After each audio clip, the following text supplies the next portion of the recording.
This video is all about the evaluation framework of CSR reporting. But before that, let us introduce ourselves first. So by the way, I am Jane Micah C. Zubrado. And this is Charlotte D. Makiputing Reporting. Let's talk about CSR, Corporate Social Responsibility. What exactly does it mean? Global warming, diminuted natural resources, the extinction of various animal and plant species, global population increase, and migration. Amongst others, these are some of the real environmental and social issues we face today. How can we address these issues whilst ensuring food, education, and health for all? How can we ensure that economic development and technological progress benefit the greatest number of people? Faced with these challenges, a more sustainable, developmental approach becomes necessary. This requires the commitment of all international organizations, governments, associations, companies, citizens. Everyone is concerned. What is the purpose of CSR? The main purpose of CSR report is to improve the transparency of businesses' activities. It enables companies to measure the impact of their activities on the environment, society, and economy. What are the differences between CSR report and CSR performance? The answer is, CSR report enables the stakeholders to evaluate the CSR performance. It also allows companies to improve their operations and to reduce costs. CSR performance, on the other hand, demonstrated understanding of the issue being addressed by organizations. It also connects the value of your activities to your company's bottom line. 4 ways of evaluating CSR reporting. A cardinal approach. A cardinal approach means evaluating CSR reports according to some fixed and external standard. This would entail if a cardinal approach is feasible to begin with, evaluating the quality of a report without reference to the CSR performance of any other company. An ordinal approach. An ordinal approach, on the other hand, is characterized by some comparative definition, say a more than or worse than notion. Example, by comparing the CSR performance of 2 or more companies. First, CSR reporting should enable stakeholders to evaluate whether a company's CSR performance is better or worse compared to some previous year. Second, CSR reporting should enable stakeholders to compare the CSR performance of companies within the same sector. Third, CSR reporting should enable stakeholders to compare the CSR performance of companies across different sectors. Let's proceed to the primacy of the ethical perspective. The ethical perspective of CSR is important because it argues against morally indifferent business practices.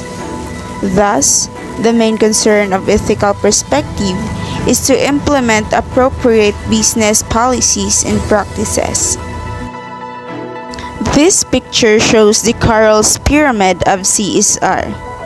As you can see on the lower part, it shows economic responsibility with the concern of being profitable, followed by legal responsibility with the concern of obeying the law, and then ethical responsibility with the concern of being ethical.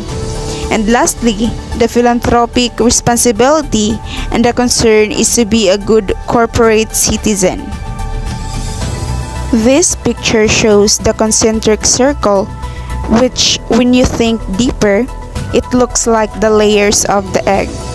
The shell, which is the environment, the egg white, which is the society, and the egg yolk, represents the economy. We'll be right back.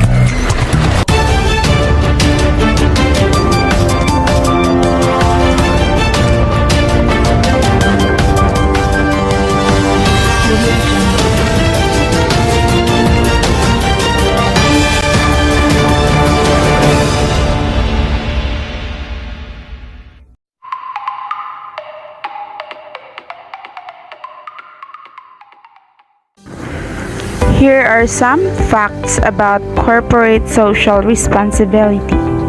According to globalgiving.org, companies with a clearly defined sense of purpose are up to 50% more likely to successfully expand into a new market. 70% of employees said they would be more likely to recommend their employer if they prioritize social justice.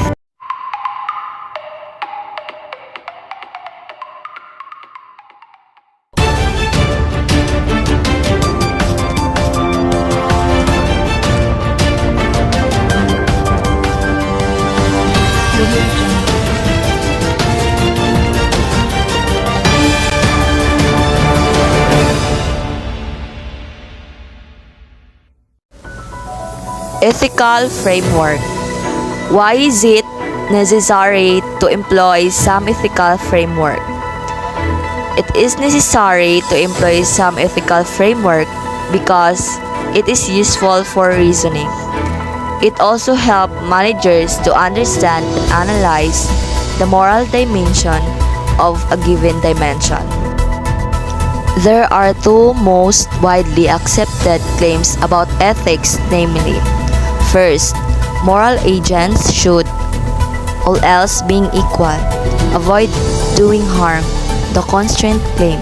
Second, contributing positively to the lives of other people or other sentient beings or the environment.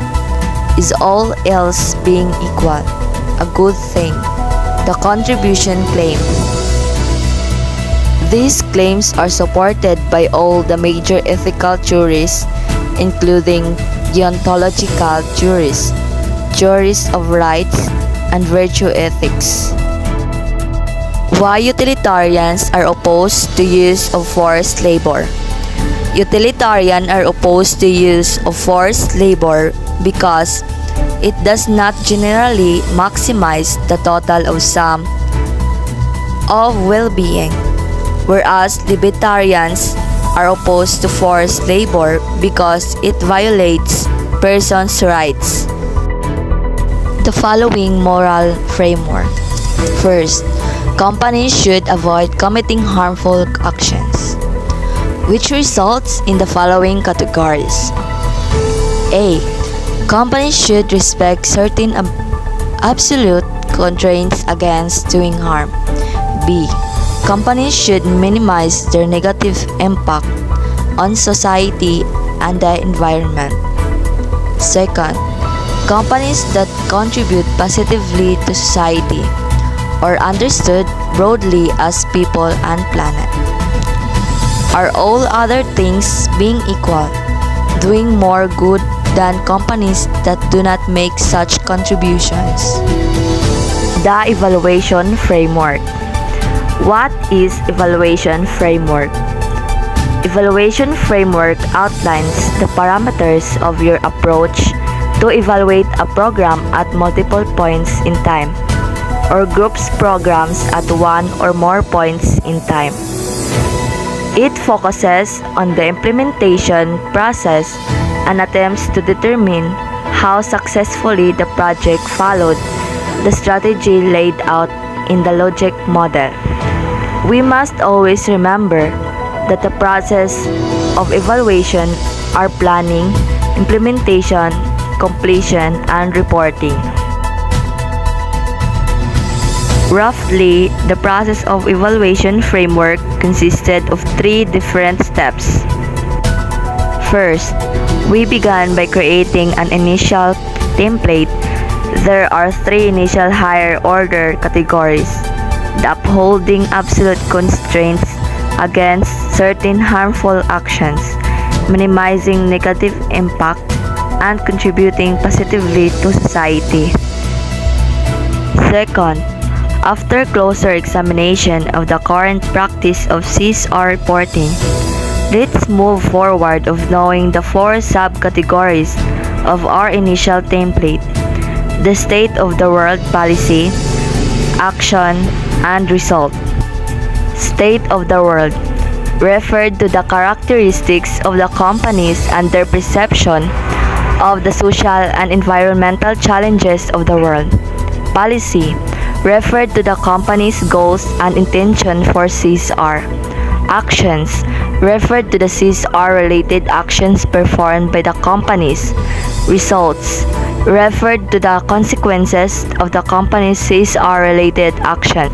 Third, during our analysis of the current practice of CSR reporting, one additional category emerged, resulting in the fourth higher order category, the commitments and partnerships. The main purpose of this additional category was that the CSR reports often include the company's commitments to national and international legislation, various CSR standards, and voluntary partnerships with NGOs. Let's proceed to the evaluation schema. An evaluation schema helps a company to organize informations. It also balances strengths and limitations. As you can see on the table 12.1, there is an example of evaluation schema. On the top part, you can see refrain from doing harm. Next is minimize negative impact, and then contribute to society, and then commitments and partnerships. Under the state of the world, the example of refrain from doing harm is the use of forced labor is not common in our sector. Minimize negative impact, the example is climate change threatens our existence. Contribute to society, the example is 10 million children die every year from poverty. Commitments and partnerships, the example is states and companies need to work together to solve the threat from climate change. Under the policy, the example of refrain from doing harm is we will not use forced labor. Minimize negative impact. The example is we intend to minimize our CO2 emissions. Contribute to society. The example is we aim to have a positive effect on our local community.